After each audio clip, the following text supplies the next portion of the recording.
Hi there. If this is your first time here, welcome to the Parenthood and Relationship Podcast. I'm your host, Markella Kaplani, a psychologist, a parenthood and relationship coach, and a parent myself. Together, we explore the transformative journey of parenthood and its profound impact on our relationship with ourselves, our partners, and our children, so that we can be present and show up as we envision without having to do more. Let's get into today's episode.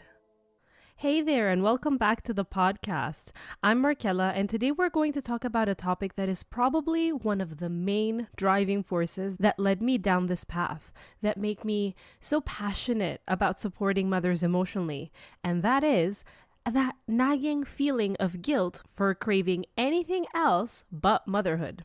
The messages we get throughout our entire lives, though very subtle, give us the impression that a mother only cares about her children, their well-being, and their future. That's it.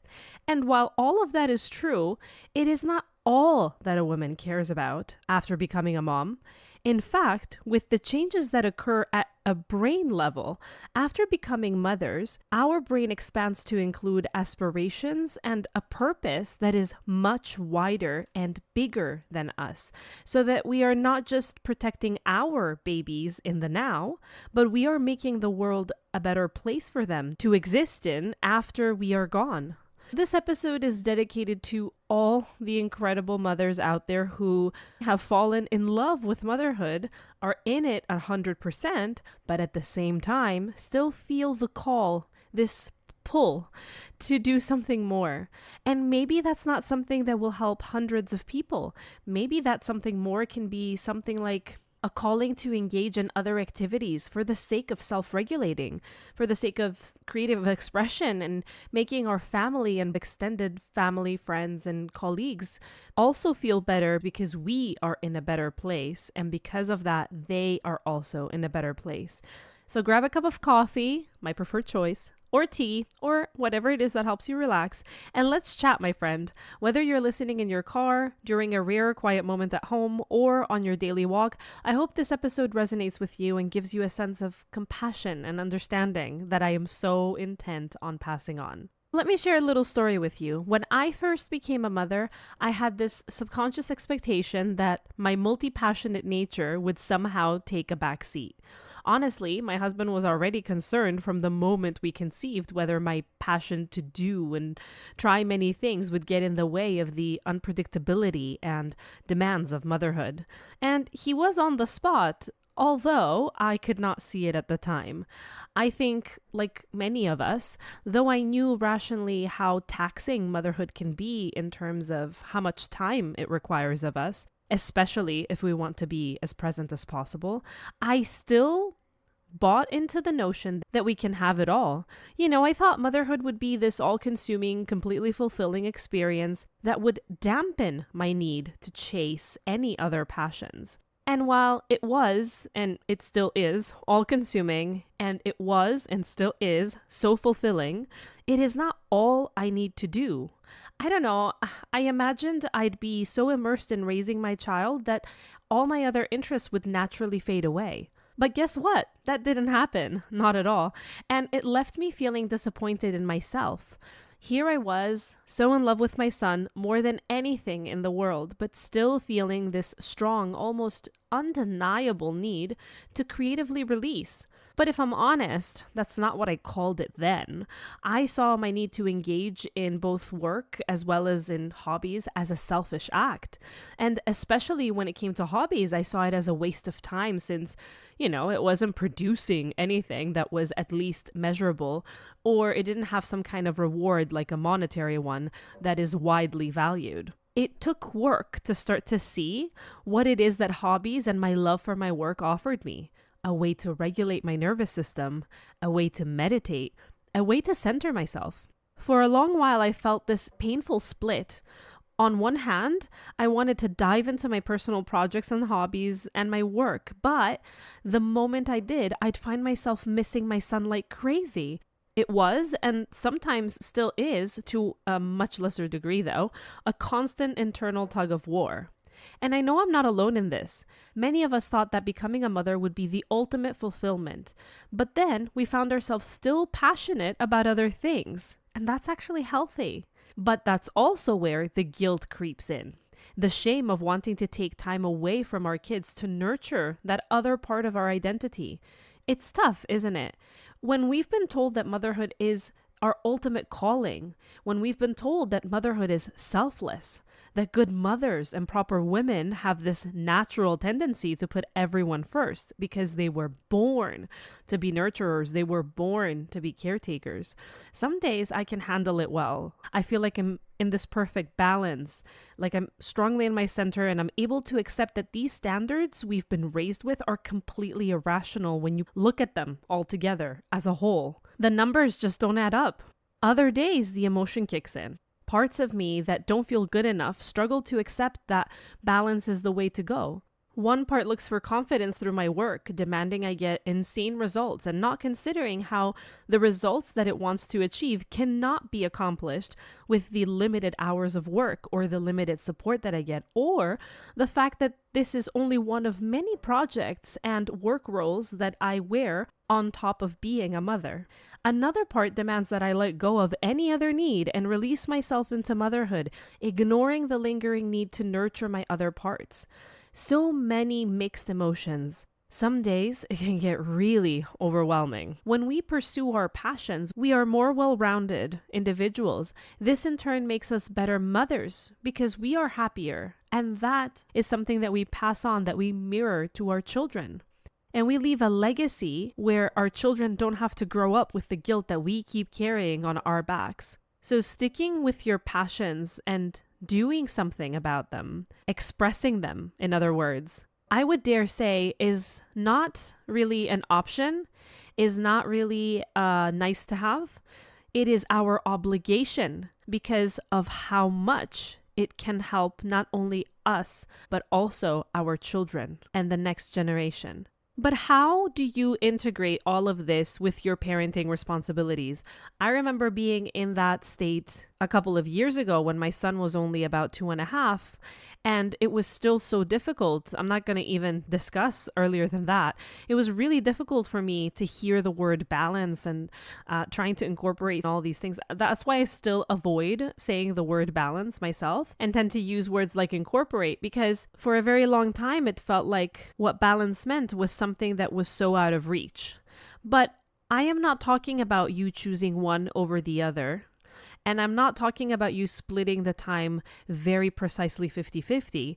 It's about finding a harmonious way to pursue both in the way that makes sense for you and your family. Here are a few gentle and compassionate tips, ones that my therapist has to remind me of every once in a while. So while you listen to this, don't expect of yourself to always be able to apply them in the same way. Just find a way to keep yourself accountable.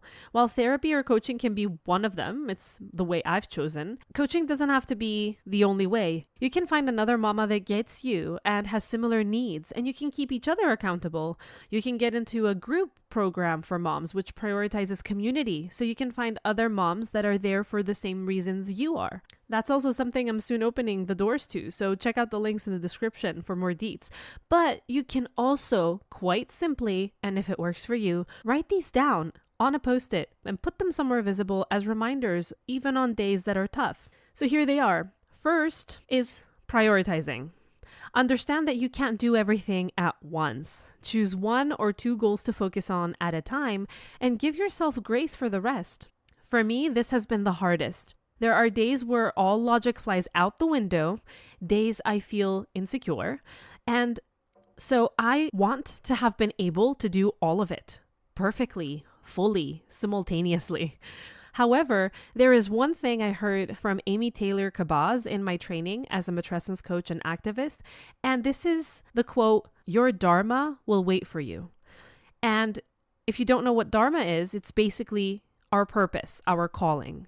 You can hear more about this in Amy's podcast episode with Deborah Pohnman, who talks about this topic, but I will be devoting an episode to this topic as well sometime in the future. Anyway, I mentioned this because for me, even before having my son, achieving things and going to the next accomplishment, the next target, milestone, call it what you want, was a race.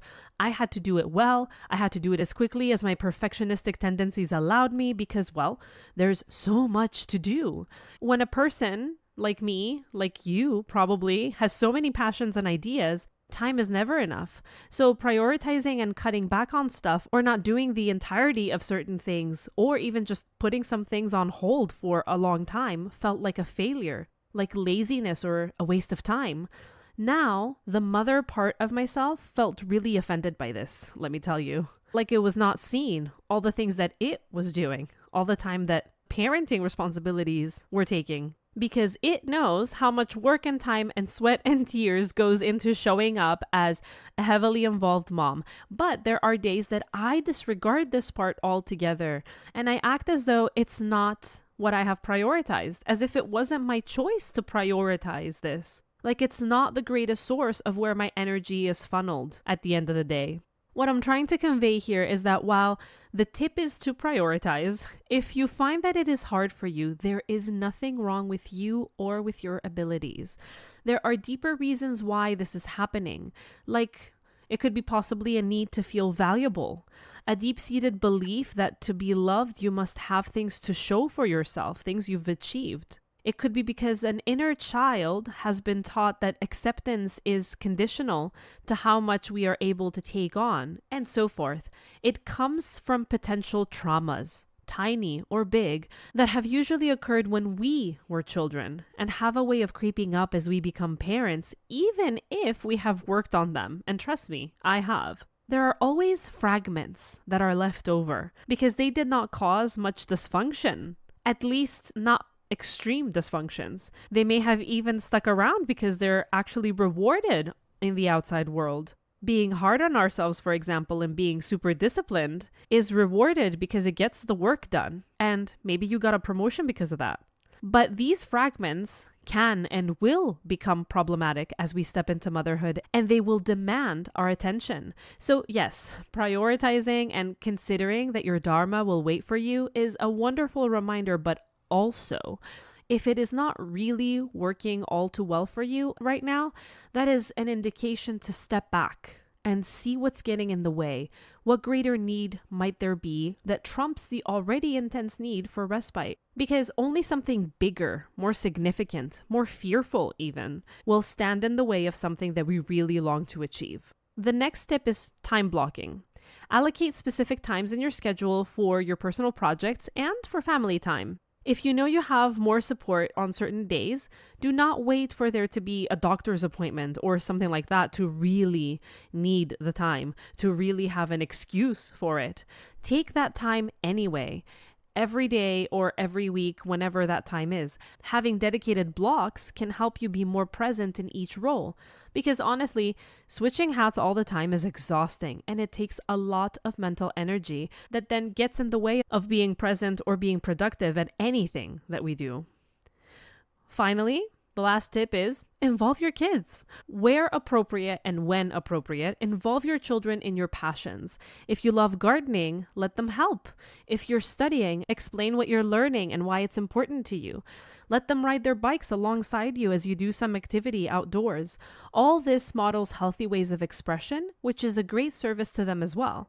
At some point, I let my son out with me on the balcony where I was making things out of cement. When I got myself some pre-made molds, it was easier to get him to put some gloves on and get the cement mixture in the mold. I got to do my thing and to regulate, and he was also so happy as well. If you choose any of these tips, just keep in mind that perfection is not the goal. That's a total note to self moment, by the way.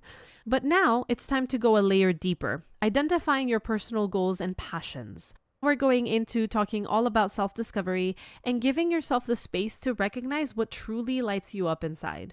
I know that we usually grab our journal at the end of the episode and that this is when we usually do prompts and self-reflections, but for this episode, please humor me. If you are in the car or you're washing the dishes and this is not something that you can do, please feel free to just ponder on the questions that I'm asking and come back to this episode later with your journal in order to take down some notes. Also, just so you know, every episode, I make sure that in the description, I include a link that leads you to a Google Doc which has the full transcript. Therefore, you can just go ahead and skim and find where the questions are and do it that way as well. So here's the first question. What activities or goals make you feel most alive and fulfilled? Take a moment to think about activities that make you lose track of time, the ones that fill you with joy and a sense of purpose. These are the things that you do not because you have to, but because you want to. Maybe it's a creative pursuit like painting, writing, or playing music. Perhaps it's a professional goal like advancing in your career or starting a business. It could be something as simple as reading a good book, hiking in nature, or practicing yoga. Write down everything that comes to mind, even if it feels out of reach right now. And then consider this. How have your interests and passions evolved since becoming a mother? Motherhood changes us in profound ways, and it's worth reflecting on how it has influenced our passions. Maybe you've discovered new interests that you didn't have before. Maybe some of them were rekindled. Has becoming a mother given you a new perspective on your goals? For example, some women find a new passion for advocacy, wanting to create a better world for their children. Others rediscover a love for a hobby they enjoyed when they were kids. Jot down any new or rekindled interests you've noticed since entering motherhood. And finally, think about what small steps you can take to integrate these passions into your life. Big dreams start with small steps. It doesn't have to be huge leaps. And I think this is where most of us get stuck, at least for me, because I am quite innately a black or white type of thinker. For a very long time, it was hard for me to start doing something because I felt like it had to have a beginning and an end. It had to start and finish. And if it's a big project, it had to have big chunks that I could start and finish on a particular day to feel like I was doing something. Maybe it's dedicating 15 minutes a day to write in your journal, to sign up for an online course, or it might mean setting time aside on the weekends for a creative project. The key is consistency and giving yourself permission to invest in your interests. And by invest, I don't mean financially necessarily. I mean time-wise. I mean as a way of self-care and as a way of knowing that this is not something that is just whenever I have time left over. It's something that is really valuable to the entire system. And by the way, you might not know that there are even communities that promote this kind of accountability and inspiration for busy people. And I know you are definitely busy. So these communities are for people who want to commit to doing a project, small steps at a time. My friend Artemis is creating this type of community here in Greece. I will link the information below if you are happening to listen to this. But there's also a version of this in the US, and it's called Brainstorm Road, if you're interested. I mentioned this because it's really important to note that there are many people out there who want to channel their creativity, to actualize their ideas, but they struggle to commit and to be consistent because life gets in the way. But when we put something down, and even if we allot 5 to 15 minutes daily to it, it may seem like we're not moving the needle enough, but in the end, the project will be completed. Wishing for that time, which will be completely uninterrupted, and you can do something in one go, like I said before, that is not going to happen anytime soon. And what will we do with all that angst in the meantime? So I encourage you, write down a few small actionable steps that you can take to start nurturing your passions. And if you're having a hard time and it feels like, I don't even know what my personal passions might be anymore, let me give you some examples in hope that something resonates with you. Perhaps you're aiming to climb the corporate ladder, to switch careers, to start your own business, or to go back to school, for instance. In this case, you might set a goal to complete a professional certification or take a leadership role at work. If you are drawn to creative pursuits, consider goals like writing a book, painting a series of artworks, learning to play an instrument, or even starting a blog to share your creations. Maybe you've always wanted to take up a pottery class or to try your hand at photography. Who knows? Your personal goals could also focus on your physical well-being. This might include training for a marathon, adopting a regular yoga practice, or even setting a goal to walk a certain number of steps every day. Perhaps you're interested in trying out new healthy recipes or joining a fitness group. And lastly, self-care is essential, and it can be a goal in itself. This could mean committing to a daily meditation practice, setting aside time each week for a relaxing bath, or dedicating time to read books that inspire you. You might also want to explore new self-care techniques like mindfulness or aromatherapy. Now, realistically, can these goals coexist with your parenting responsibilities? Well, they can, so long as we can be truthful to ourselves about how much we can get done according to the time and support we receive. We tend to have wishful thinking, and we tend to think along the lines of our former identity, pre-baby identity, which in this case leads to a lot of disappointment. And there's nothing wrong with disappointment per se, but what is awful is that time and time again, I see that this disappointment turns into resentment and anger that is directed inwards, with accusations targeting our essence, who we are, our worth. And that pains me because I know that pain. So if you're going to pursue a passion because you realize how much it will benefit you and the entire family system, make sure you're kind to yourself, that you give yourself grace, and that you consider all the current parameters. If they are not in your favor, if the time permitted is short and has to be extracted from a longer shower or 10 minutes of extra sleep, see what you're willing to sacrifice. Do not go into this uninformed. This is like having an open communication with ourselves, kind of like we foster the skill of open communication within the couple. Everything has to be set on the table. Being clear so that the other party can make an informed decision and take the responsibility of the situation, that is what we're aiming for. And the other party basically here is you, is those other parts of you that may be kind of objecting to this thing that you want to add on because they're really tired. But then there are those other parts that are saying, but if I don't do this, my mental health will suffer. I don't know why we do not converse with ourselves this way, but I definitely think we should, because in that space that we leave open creeps in doubt and self-loathing that have no reason to exist. Not if the conditions are clear.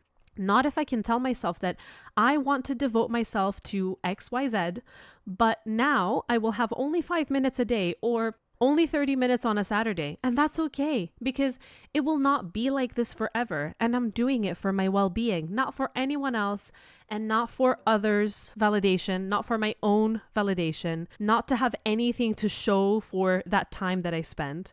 And then after you communicate with yourself, ensure that you also communicate with your family about these needs and how they will holistically improve the family.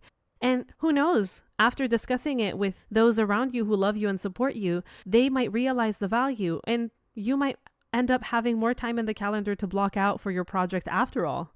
And even if you don't, helping others to understand and support your pursuits can act as an extra tool in dealing with the guilt and shame if it ever arises. And this gets me to the next thing that I want to discuss today, which is the guilt and shame that we feel and its origins. One of the biggest hurdles we face as mothers who are pursuing personal goals is guilt. This sneaky, pervasive feeling often creeps in when we least expect it. But where does this guilt come from? Why do we feel so intensely when we try to take time for ourselves? Guilt often stems from deeply ingrained societal expectations, as we've said before. We've been conditioned to believe that a good mother is one who is completely selfless, always putting her children's needs before her own. This idealized image of motherhood is unrealistic and damaging because it doesn't leave any room for our own identities and desires, for those other parts that are still there, despite the fact that we've experienced a profound transformation. Think about it. How many times have you heard something like, "After becoming a mom, I realized how egotistical I was. Motherhood has really put my selfishness to the side," insinuating that now this person is completely selfless and that you should feel the same way if you want to relate to this image of a good mom. This kind of messaging is everywhere, in the media, from our family members, even in casual conversations with friends. And it's no wonder we feel guilty when we try to carve out a little space for our own passions. But the idea that a mother should be completely self-sacrificing is not only outdated, it's harmful. It sets us up for burnout and resentment, which isn't good for anyone, not for us, not for our children, not for our families as a whole. We need to reframe this narrative. Being a good mother doesn't mean you have to give up who you are. In fact, pursuing your passions and taking care of your own needs can make you a better mother. When you are content, you have more energy, more patience, and more love to give. You become a role model for your children, showing them the importance of self-care and pursuing one's dreams. Now, let's talk about how we can start overcoming this guilt. It begins by affirming our own worth and accepting that our needs and desires are valid. Here are a few strategies that can help us on this journey. One of my top choices, though it's difficult for me to stay consistent as I have stated before, is, of course, journaling. Write down your feelings of guilt. Examine where they're coming from.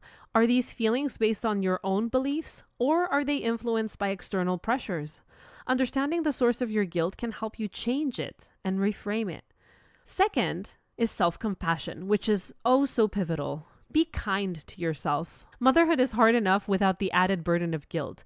Acknowledge that it's okay to struggle and that you're doing your best. Something you would tell your friend, but not you, right? Well, let's change that. Then again, what can really help is a mantra and a quick meditation. Let's take a moment for a quick 1-minute meditation. Right here, right now. If you can, find a comfortable position and close your eyes. Take a deep breath in, hold it in for a moment, and then slowly exhale. Imagine a balance scale in front of you. On one side, place your parenting responsibilities. On the other, place your personal goals and passions and aspirations. With each breath, visualize the scale balancing perfectly. Feel the harmony and peace that comes from this balance. Repeat to yourself, I am a better mother when I honor my own needs. I am a better mother when I honor my own needs. Take one more deep breath, and when you're ready, open your eyes. Again, in this exercise, we're talking about a scale, we're talking about balance, but balance doesn't mean that if I am doing 6 hours of mothering in a day, I'm also doing another 6 hours of my passions. That's really not at all necessarily true. Balancing the scale is about how we feel. And it really is relative to the time and circumstance that we're in the moment. The scales tip all the time, and we adjust. As I tell you this, I'm thinking of a client of mine. Let's call her Lisa. Lisa is a mom who rediscovered her love for painting after becoming a mother. Lisa always enjoyed creating art, but with the arrival of her daughter, she found herself struggling to make time for her creative pursuits. She felt guilty for wanting to spend time away from her daughter to focus on her art. But after some focused time and intensive internal work where we talked about who Lisa was as a child, who she was as an adult pre-parenthood, and who she was now becoming, Lisa began to accept and reconcile the many parts of her that needed to be heard and to be expressed. So she decided to start small. She set up a mini art studio in the corner of her living room and began painting for just 15 minutes a day. She involved her daughter by giving her her own sets of art supplies and encouraging her to create alongside her. This not only allowed Lisa to pursue her passion, but it also created a special bonding activity for her and her daughter. Over time, Lisa's short painting sessions became longer as her daughter became increasingly interested and able to maintain her focus on the activity for long enough, if you know what I mean. Yet, that's not the only reason why. When Lisa started seeing her time and how it is allotted as a choice, she gained agency and felt empowered. You see, when Lisa came to work with me, her biggest issue was this feeling of being trapped in a circumstance where others and situations outside of her control dictated what she would or could do, when she would do it, for how long she would do it. When she decisively said, "This is how much time I want, not have to, but want, to spend with my daughter," it no longer felt as a constraint. It was a choice. It was a choice before too, obviously. Yet now she could see that she chose it. She could see that it's a choice, and she felt freed. She then gave herself permission to allot these 15 minutes a day without guilt, as a ritual of self-care and as a bonding activity with her daughter when she joined. It was not just like I do this whenever time is left over. It was 15 conscious minutes that she had set, and they weren't by chance or whenever something just happened to get off of the schedule. Eventually, after a couple of years going at this, Lisa joined an online art community for support and inspiration, and even started selling her artwork there. Lisa's story shows us that it's possible to nurture our passions while involving our children, turning our pursuits into a shared experience. And it really is possible, even though maybe it takes a little bit of a longer time to find success, whatever success means to us. If we look at this podcast, for example, I could easily tell you that it came to fruition late. The idea was conceived about 2 years ago, and yet it took this long for it to materialize. But so long as I kept on judging things as coming late, I was making the situation more difficult for myself. I felt more stressed. I felt more pushed. And while that may have worked with the Markella that I was in the past, a Markella who needed strict boundaries and sometimes even abusively structured guidelines that would help her perform, the Markella that I am now after becoming a mother is very, very resistant to this kind of treatment. She has been giving me such a hard time. She has made me question my discipline, my dedication, my abilities even. But here's the thing. While on the outside this new version of me may have seemed like a negative outcome, while internally too I struggled a lot with self-criticism, this new me that motherhood brought forth and is still bringing forth is an improved version. I can say that with confidence. It is much more compassionate. It is much more holistic, much more encompassing. It is done with being told off as a way to get moving. It is done accepting that progress comes from never feeling enough. Sure, it takes time getting used to when you've learned to function and even succeed in the world for 30 years by self-whipping. But this transformation is ultimately an opportunity for amazing growth. When I started taking more ownership of what was happening, when I told myself that the podcast will come one way or another when things are in place, because that's when it will be ready to fly. When I put everything down and felt it was a choice, then it was all different. I felt like I was strategizing around my projects. I felt empowered in the choices that I was making and the things that I wanted to be involved in. And the years that it took me to get from ideation to materialization weren't failures or indications of moving too slow or of not being ambitious enough anymore. They were a result of being strategic, a result of maintaining my goal to be present as a mother as I chose to be. They were the path that was right for me and my family. They were an indication that I stuck to my guns. I give you these examples because reframing your situation, if you too have ever felt trapped in your circumstance, can make a great difference. It took a lot of work to get out of this entrapped headspace. It felt like it was the ultimate truth of my reality. When I felt ready, though, I sought help. And my therapist's compassionate embrace and gentle reminders of what I was choosing to do and who I was choosing to be eventually sank in, so that now, as I continue my own healing journey, the days that I feel not enough because my pace has slowed down and my external, visible, produced results are not nearly as many as they were before, these days are so much fewer in comparison to the days that I feel content and empowered. Lisa's story and my own highlight that with clear boundaries, effective time management, and the support of loved ones, but also deep compassion for ourselves, with those things in hand, we can definitely pursue our dreams without sacrificing our parenting responsibilities. We've covered a lot today, and I hope you're feeling inspired and empowered to pursue your personal goals unapologetically alongside your mothering responsibilities. Before we wrap up, I want to leave you with some words of encouragement. Remember that it's okay to want more for yourself. It's okay to have dreams and ambitions outside of motherhood. In fact, it's more than okay. It's essential for your well-being. By nurturing your passions, you're hitting 2 birds with 1 stone. Though, now that I said this expression, I feel really bad for the birds. You are enriching your own life, but also you are setting a powerful example for your children who need to see that all parts of us need to be seen and loved and held and valued, that we are multi-layered and that love shows up in many forms. Now, I want to challenge you to take action. Think about your personal goals and passions that we discussed today. Choose one small step you can take this week to start integrating your interest into your daily routine. Maybe it's setting aside 15 minutes a day for a creative project, like Lisa. Maybe it's scheduling a workout session or having a conversation with your partner about your needs and how they can support you.